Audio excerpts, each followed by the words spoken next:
Я очень сильно люблю хорроры, а особенно меня привлекают инди-хорроры.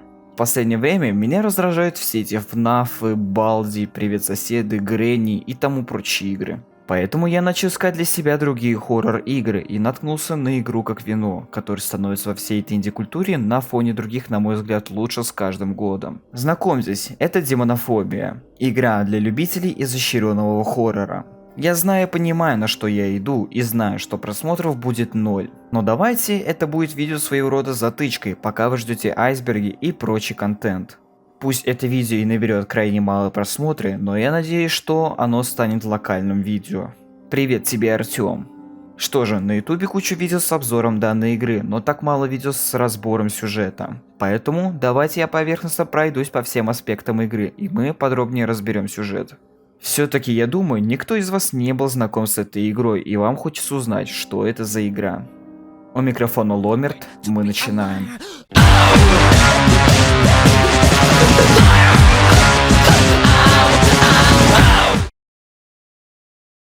Откуда появилась эта таинственная игра и кто является ее создателем, до сих пор толком неизвестно. Первые упоминания о демонофобии начали появляться весной 2008 года, когда человек под странным псевдонимом 237 загрузил архив с игрой на один японский файлообменный сайт. Оттуда демонофобия стала постепенно распространяться по всему миру и вскоре обрела культовый статус. В нее сыграли сотни тысяч человек, ее перевели на разные языки, включая русский, конечно же. Поклонники рисовали по ее мотивам фан-арты и писали даже фанфики. Но как двухмерный хоррор, сделанный одним единственным человеком на чистом энтузиазме, смог получить такую популярность и завоевать сердца геймеров? Причина кроется в том, что Демонофобия – игра весьма уникальна во всех отношениях. Она сочетает в себе необычный геймплей, причудливый дизайн, любопытный сюжет, патологическую жестокость и мрачную атмосферу безысходности. Конечно, я по большей части собрал вас всех здесь, чтобы рассказать вам о полном сюжете и ответить на вопросы, но пробежаться кратко по сюжету стоит. В Демонофобии нам предстоит играть роль японской девочки по имени Сакури Хуникай. По характеру наша героиня немного пассивна и замкнута. На протяжении всей своей жизни Сакури во всем зависела от своих родителей и не привыкла самостоятельно справляться с трудностями. Поэтому при возникновении проблем она обычно полагалась на помощь окружающих или старалась отвернуться от реальности, в чем ей помогало богатое воображение. Однако, несмотря на свою слабохарактерность, девочка всегда жила счастливой спокойной жизнью и никогда не думала, что в один миг эта жизнь может закончиться. Но однажды утром она проснулась не в своей уютной постели, а на холодном каменном полу в каком-то подземном лабиринте. Что же произошло? Как Сакури очутилась тут? Вскоре выясняется, что лабиринт нашпигован смертоносными ловушками, и в нем обитают жуткие монстры, жаждущие растерзать бедную девочку на куски. Сможет ли она спастись из этого кошмарного места и понять, что с ней произошло? Все это мы узнаем по ходу игры, поэтому мы еще вернемся и попытаемся ответить на все эти вопросы. Что касается звукового оформления, в игре его попросту нет, и музыка тоже отсутствует. Поэтому все наше путешествие по жуткому лабиринту будет проходить на фоне кромешной тишины. Из-за чего можно поставить любой хоррор ambient, и игра ничем хуже, наверное, не станет. Игровой процесс здесь довольно необычен. Игра представляет собой 2D-адвенчуру с ярко выраженной концепцией беззащитности. Наша героиня не умеет драться, поэтому остается лишь убегать от монстров и пытаться как-то перехитрить их. Здесь для каждой разновидности чудовищ нужна отдельная тактика. Иногда можно быстро убежать, иногда лучше передвигаться медленным шагом, чтобы не услышали. Иногда можно аккуратно проползти по полу, а некоторые монстров нужно сначала спровоцировать на атаку и увернуться, чтобы появилась возможность спастись. Особенно интерес становится, когда в одной комнате сидит сразу несколько типов монстров, и приходится как-то совмещать различные тактики. Игра разделена на 6 этапов, и в конце каждого этапа нас поджидает гигантское чудовище-босс. В большинстве босс-файтов мы оказываемся в запертом пространстве вместе с кровожадным монстром. И на протяжении определенного времени должны уклоняться от его атак, чтобы спастись живьем. Боссы получились довольно разнообразными, так что в каждом случае придется подбирать наиболее эффективную стратегию выживания. Также стоит отметить, что уровень сложности в босс-файтах сбалансирован очень хорошо, поэтому битвы получились напряженными и захватывающими. Создатель игры явно вложил кучу времени и сил в проработку и сбалансировку геймплея. Итак, у нас есть монстры, у нас есть боссы и вдобавок есть палач, который нас постоянно преследует. Но на этом ужасы не заканчиваются. В лабиринте нашу несчастную героиню также поджидает множество хитроумных ловушек. Странный мир, в котором мы оказались, полон скрытых опасностей. Один необдуманный шаг здесь может окончиться мгновенной смертью. Не заметили странные щели в полу? Пожалуйста, вас проткнут насквозь. Попытались заползти в подозрительную щель, и вас разорвет на куски живущие там чудовища. Нажали странную кнопку, и вас раздавит спускающийся потолок. Зашли не в ту комнату, и вас заживо повернут через мясорубку. Бедная Сакури будет убита и растерзана десятки и сотни раз всеми мыслимыми и немыслимыми способами. Именно вы будете виноваты в ее жутких страданиях, потому что не заметили очередную ловушку. Что касается обилия изощренности, жестокости и шок-контента, тут автор Демонофобии умудрился переплюнуть вообще практически все остальные хоррор-игры. Его буйной фантазии позавидовали бы даже те самые матерые японские художники. Так что детям играть в эту игру явно не стоит, да и особо впечатлительным людям тоже. Итак, когда мы прошлись по всему и я рассказал практически обо всем, что нужно было знать для полного счастья, мы приступаем к полному разбору сюжета. Однажды в Японии жила девочка по имени Сакури Куникай. Пассивная и немного слабохарактерная, она во всем зависела от своих родителей. У нее была склонность в трудные моменты отворачиваться от реальности и уходить в мир фантазий. Сакури никогда по-настоящему не верила в существование демонов, но немножко увлекалась оккультизмом. В один прекрасный день к ней в руки каким-то образом попала загадочная книга, описывающая тайны черной магии, и Сакури решила опробовать описанный в ней ритуал по вызову темных сил. Как ни странно, ритуал действительно сработал, только вот эффект от него получился неожиданно. Вместо вызова демона в мир людей, Сакури сама попала в кошмарный демонический мир. Абсолютно одна, в темном лабиринте среди жутких существ, девочка не знала, что делать. Казалось бы, надежды нет, и она навечно стала узницей этой альтернативной реальности. И вдруг перед ней появляется маленький фантом по имени Риц. Он обещает, что поможет ей выбраться, если Сакури доберется до глубин лабиринта. Сакури боится довериться таинственному существу, но его предложение – это единственная надежда спастись из кошмара и вернуться к обычной жизни. Впрочем, в тот момент девочка еще не подозревала, что встречный фантом как раз и является тем самым демоном, ритуал по вызову которого она недавно провела. Риц – это древнее существо, обладающее силой истребить весь человеческий род. Много веков назад он был заперт в ином мире посредством магической печати. Демон может выбраться из заточения только в том случае, если заклинатель из реального мира доберется до глубин лабиринта и сломает печать. На протяжении вечности Риц ждал этого момента, и теперь у него появилась отличная возможность обрести долгожданную свободу. Притворяясь союзником Сакури, Риц обманом заманил девочку в глубины ада, внушая ей надежду на спасение. Следуя подсказкам Ридза, Сакури удается чудесным образом выжить и добраться до самого глубокого уровня лабиринта. Но все надежды на спасение рушатся, когда Сакури снова встречает Ридза в финале. В последней встрече Ридз открывает девочке страшную правду. Надежда на спасение изначально была ложью. Сакури в любом случае никогда не сможет выбраться из иного мира. А тот факт, что ей удалось живьем дойти так далеко, это несчастливая случайность. На самом деле Сакури уже много раз убивали монстры, просто она этого не помнит. Дело в том, что в ином мире нет концепции смерти. Сознание человека здесь продолжает существовать даже в том случае, если его тело будет растерзано на части. И страдания длятся бесконечно.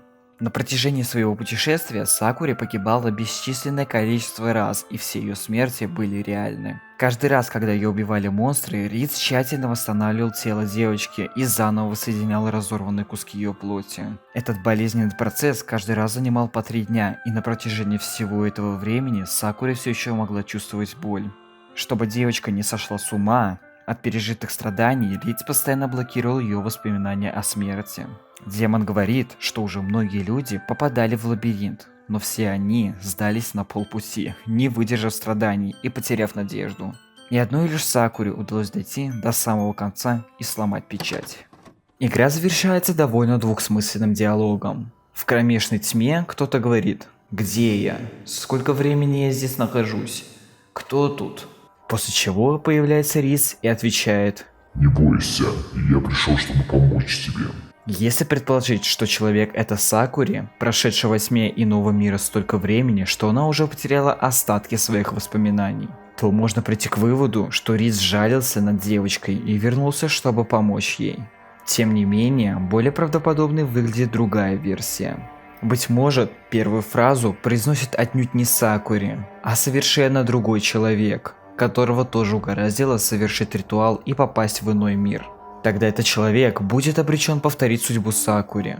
События повторятся вновь, и, возможно, в этот раз Рис действительно будет освобожден из преисподней. Кем на самом деле был палач? В этой игре смысл существования палача заключается в том, чтобы охранять печать в ином мире и не допустить возрождения Ридза. Поэтому палач охотится на каждого, кто попадается в кошмарный лабиринт. При этом он обожает терзать своих жертв с особой жестокостью. В одной из комнат мы видим стены, обтянутые человеческой кожей. Вот что происходит с теми несчастными людьми, кто попадается ему на глаза. На самом деле, огромный палач – это лишь внешняя оболочка, а внутри него живет демон-паразит, представляющий собой нечто вроде огромной змеи. Проникнув в человеческое тело, он может управлять им, используя свою жертву в качестве носителя. Возможно, палач изначально был одним из тех людей, которые совершали ритуал и попадали в иной мир. Но в итоге этот человек стал жертвой демона-паразита, который забрал его тело себе. Впоследствии, когда тело палача оказывается бесполезно, демон покидает свое пристанище. И Сакури уничтожает его истинную змеиную форму, используя таинственные артефакты – Ундину и Саламандру. Лабиринт, в котором происходят события игры, это альтернативная реальность, в которой заточен Риц. Неизвестно, существовала ли она раньше или была создана в результате наложения печати на демона. Этот мир существует параллельно с обычной реальностью, и единственный способ попасть туда – совершить запретный ритуал, описанный в одной из книг. О Маки-файле, который прилагается к японской версии игры, мы находим информацию о том, что произошло в реальном мире после того, как Сакури попыталась вызвать демона. Согласно полицейским отчетам, приблизительно в 12 часов ночи дом семьи Куникай попросту исчез, и на его месте осталась лишь огромная воронка. Никто так и не смог понять, что с ним произошло. Также мы можем найти записи о судьбе сестры и матери Сакури. Спустя некоторое время после исчезновения дома местная жительница нашла в расположенном неподалеку парке 2 растерзанных трупа. Полиция установила, что это были сестра Эри Куникай и мать Нацуна Куникай. У матери было полностью срезано лицо. Также ходили слухи, что в теле Эри было обнаружено большое количество слюны, принадлежащей ее матери. На 5-м этапе игры мы внезапно обнаруживаем в альтернативном мире дом, в котором жила Сакури. Но как он сюда попал? Учитывая информацию о том, что в реальности этот дом исчез и от него осталась лишь воронка в земле, можно предположить, что из-за проведенного ритуала открылся большой портал. И все здание вместе с участком земли, на котором оно находилось, было затянуто внутрь портала. Поэтому теперь дом Сакури навсегда стал частью кошмарного лабиринта. Зачем Сакури пытался совершить ритуал? В самой игре об этом ничего не сказано, но в комментариях разработчик поясняет, что у семьи Куникай были некие проблемы. Сакури ненавидела каких-то людей, из-за которых эти проблемы возникли. И, по всей видимости, она пыталась вызвать демона в надежде как-то отомстить им. Но что конкретно это были за проблемы и кому девочка хотела отомстить? Большая загадка. Автор дает лишь несколько очень туманных намеков. Первое. Сакури была очень домашним ребенком и во всем зависела от отца с матерью, и, наверное, очень любила родителей. Второе. Отец Сакури был частным предпринимателем. Третье. В момент ритуала отца Сакури почему-то не было дома, хотя была полночь. Четвертое. За неделю до ритуала рядом с домом Сакури видели мужчину, который нес черный мешок. Пятое. За день до ритуала рядом с домом останавливался белый фургон. Какие теории на основании этого можно придумать? Может быть, отец Сакури влез в долги или навлек на себя гнев якудзы, а потом отца увезли на фургоне для каких-то разборок или убили. И Сакури хотела вызвать демона, чтобы отомстить бандитам. Возможно, родители Сакури поссорились, и отец уехал на фургоне к любовнице, а Сакури надеялась, что демон отомстит любовнице, которая разрушила ее семью. Или в дом проник грабитель и украл какие-то очень ценные вещи, уложив все украденное в черный мешок. И демон был нужен, чтобы наказать вора и вернуть украденное. В общем, тут все очень таинственно, и остается лишь гадать, на что же намекал создатель игры. Что произошло с матерью и сестрой Сакури? На 5-м этапе игры Сакури получает возможность снова встретиться со своей семьей. Но это воссоединение оборачивается одной из самых жутких и шокирующих сцен в игре. Мы видим, как сошедшая с ума мать Сакури поедает лежащий труп на полу своей дочери Эри. У матери нет лица, вместо него какой-то белый нарост с красными пятнами, а лицо Эри полностью растерзано.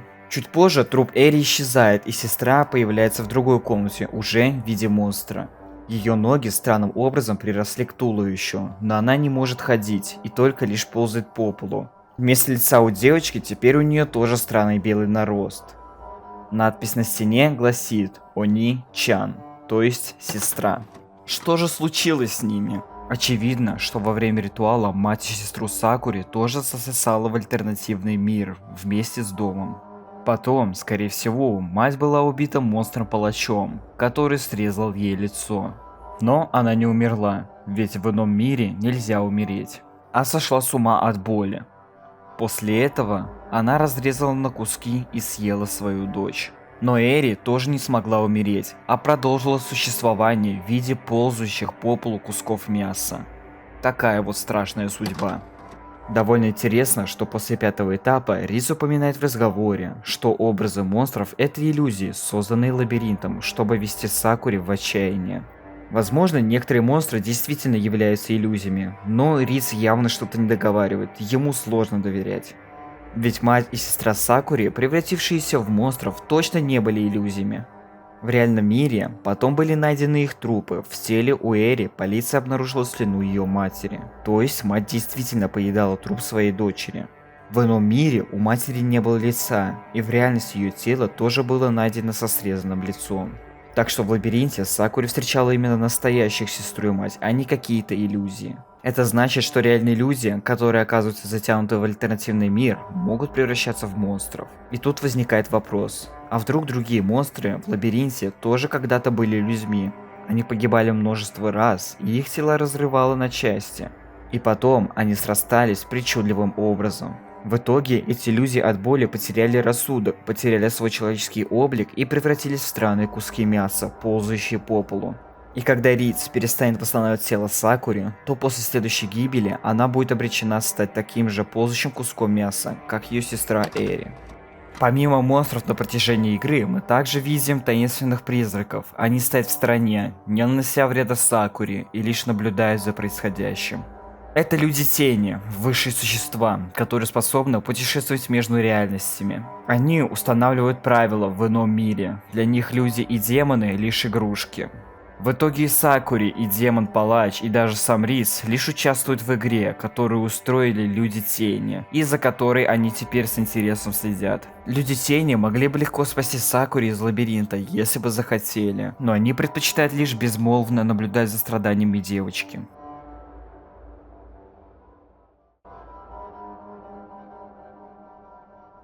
Ну что ж, вот такое получилось видео. Игра по-настоящему жуткая, начиная от ее появления в интернет, заканчивая сюжетом.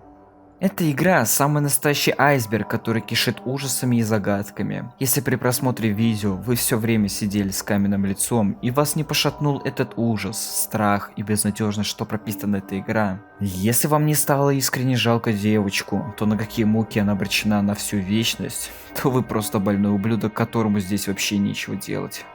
Игра учит, наверное, не делать поспешных выводов, стоит все обдумать, продумать, подождать, перед тем, как совершить что-то серьезное. Иначе можно, как и Сакури, навлечь на себя кучу проблем, из которых уже никогда не вылезешь. В видео, возможно, не на все получилось дать хоть какой-то ответ, поэтому предлагаю вам самим поиграть в эту игру, если есть возможность. Может быть, именно ты сможешь найти какие-нибудь тайны и дать на них ответы. У игры есть продолжение – Ксенофобия, выполненная в схожей стилистике. В отличие от первой части, во второй вас будет ждать более качественная графика и пистолет в качестве оружия. Правда, игра давно заморожена. Да и я не смог скачать ее, а снова терпеть кринжовые и тупые летсплеи я не намерен. Хиги, о. Ну зашибись, да, прекрасно. Мне и без нормальной интонации диалогов и эмоций в прохождениях демонофобии по горло хватило. И давайте будем завершать это видео. Спасибо всем за просмотр, не забывайте подписываться на мой канал, поставить лайк, если понравилось видео, а также написать свое мнение об игре. Вступайте в наш Discord сервер, подписывайтесь на мою телегу, а по желанию на ТикТок. Желаю вам удачи и помните, я с вами ни за что не прощаюсь. Еще услышимся. Всем пока-пока.